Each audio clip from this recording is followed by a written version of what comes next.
out here planting today.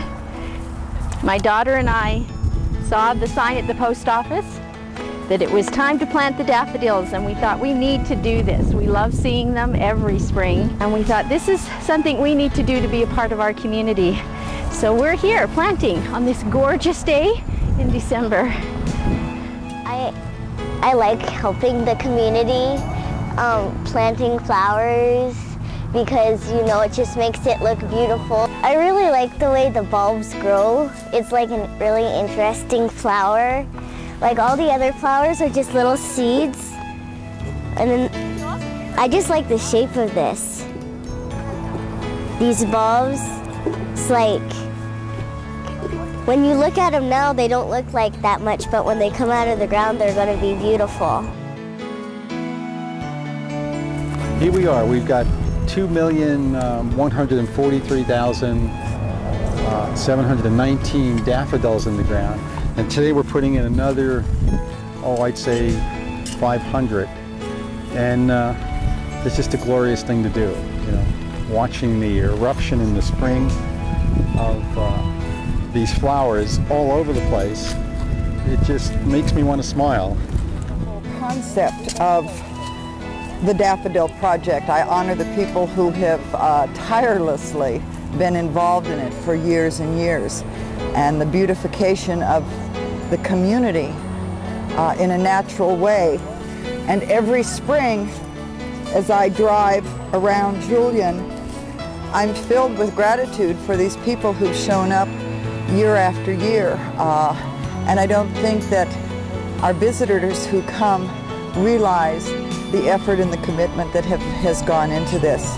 You know, and Sally Snipes is the spearhead, our Earth Mother here. I've been here about 30 years, gardening about 30 years. You know that daffodils are native to a very similar area in the foothills of the Alps. And that they like our wet winters and dry summers and lots of sun. We got that. Well, that's right, because I came up with some cash and you had some left over. Okay. So the next thing from UPS should be 26 boxes, so 50 each. That Great. Probably. And I think it belongs to that guy up there. It's not Dick Davis anymore. But all these trees don't leaf out until about May. Yeah. And they'd all bloom, and it would be just this fabulous show. About 10 bushels under there would be nice. But the daffodils will come up through all that tall grass. It'll die back and it'll come up with green grass. And it would be a great show. It's a good combination. Yeah. This whole hillside would be spectacular. We tried to get permission when there is private property signs, and we check with the local realty people. Once they're in, they'll last for a couple hundred years if people leave them alone. They multiply, they're poisonous to gophers. That's why we plant them every year. That's it. Yeah. And we want to ask them if we can plant there for free. For free. And if it's this parcel, this same owner, we want to know, because then if it is, it might not be a buildable place. Okay, I know what you're after. I'll check into it for you. Okay.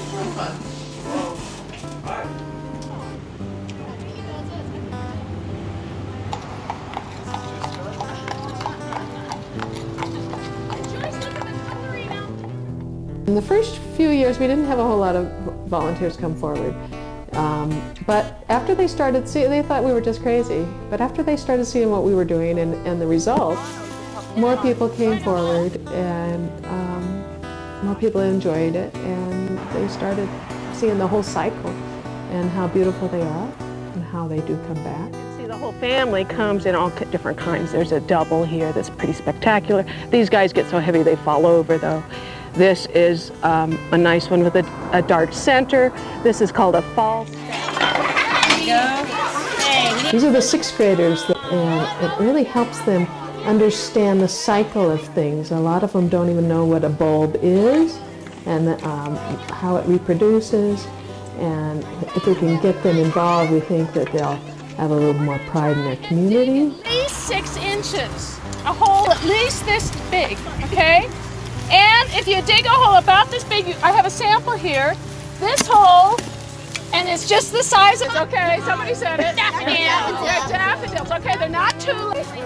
It's just like 4 inches. Bulbs over here.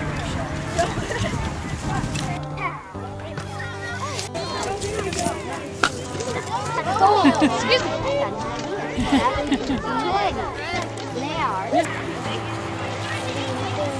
I've been involved with planting the daffodils in Julian for about 5 or 6 years. I love doing it every year. I call them the early Easter eggs because you plant them in the fall and they surprise you the first early spring with all their golden glory. It's a tribute to Sally, who started this for the community, but she did it to honor her father, who was a naturalist, and she tried to think of something she could plant that was practically indestructible, and daffodils are. Gophers won't eat them, the deer won't eat them, the humans love them. And so she has not only honored her father, but she has inspired a whole community to take part in a project that beautifies the place where we all live and enjoy.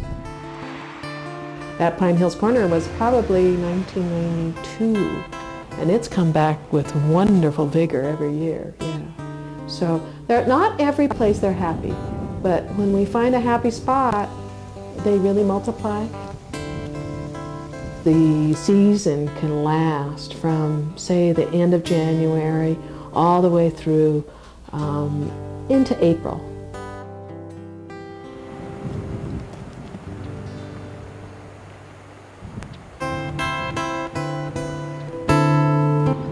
If they get into a sunny spot with good location and people don't disturb them by weed whacking them, digging them up, they can last 200 or 300 years. They do. They are the flower of hope. And they do rise up even when they get beaten down by the snow. So it can be a very never-ending story.